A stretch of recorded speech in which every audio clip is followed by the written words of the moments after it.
Pasaden ostiralean Josu Erkorekaren solasaldia izan zen Zarautzen.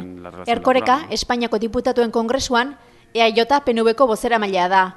Zarauzko batzokiak aurten 105. urteurrena bete du, eta hau ospatzeko hitzaldi ziklo bat antolatuta dute. Bertan besteak beste, Xabier Artzailuz eta Arantza Tapiak hartu dute parte, eta ostiralean Josu Erkorekaren txanda izan zen. Josu Erkorekak EAJ PNV-ko afiliatuekin egungo egoera politiko eta ekonomikoren ildo nagusien inguruan hitz egiten jardun zuen, eta Madrilen egiten ari den lanaren gakoak eta bere esperientzia azaldu zituen. Baina hitzaldi horren aurretik Imanol Lasarekin bilera izan zuen, eta Imanolek agerraldian azaldu zuenez, herrigintzan jarduten duten zinegotziek horrelako aukerak aprobetxatzen dituzte, herriko proiektuen inguruan hitz egiteko, eta besteak beste, zertan ari diren azaldu, aholkuak jaso eta aldi berean laguntza eskatzeko.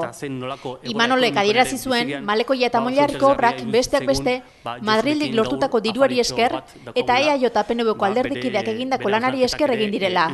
Etorkizunari begira, Zarauzko polikulturala eta ambulatorio zaharraren egoitza eskuratu alizateko erakunde ezberdinen laguntza beharko dela aipatu zuen Lasak.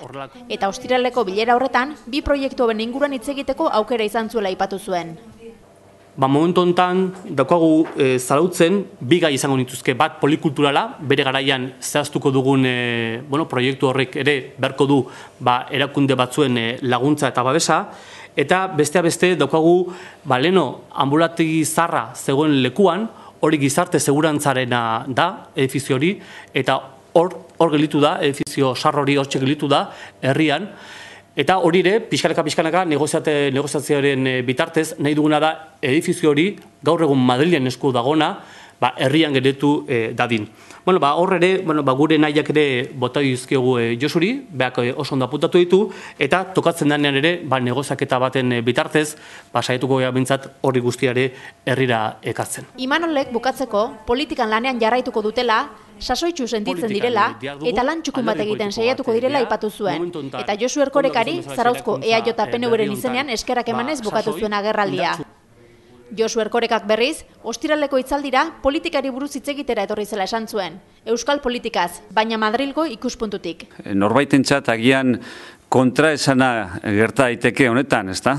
Euskal politikaz Madrilgo ikuspegitik egitean, baina ez dago kontraesanik. Gu euskal politikaria gara, Madrilen bagaude Euskadirekin daukagun konpromisoarengatik da, eta guk Madrilen egiten dugun guztia, han garatzen dugun politika guztia, Euskaditik abiatuta eta Euskadiri begira dago.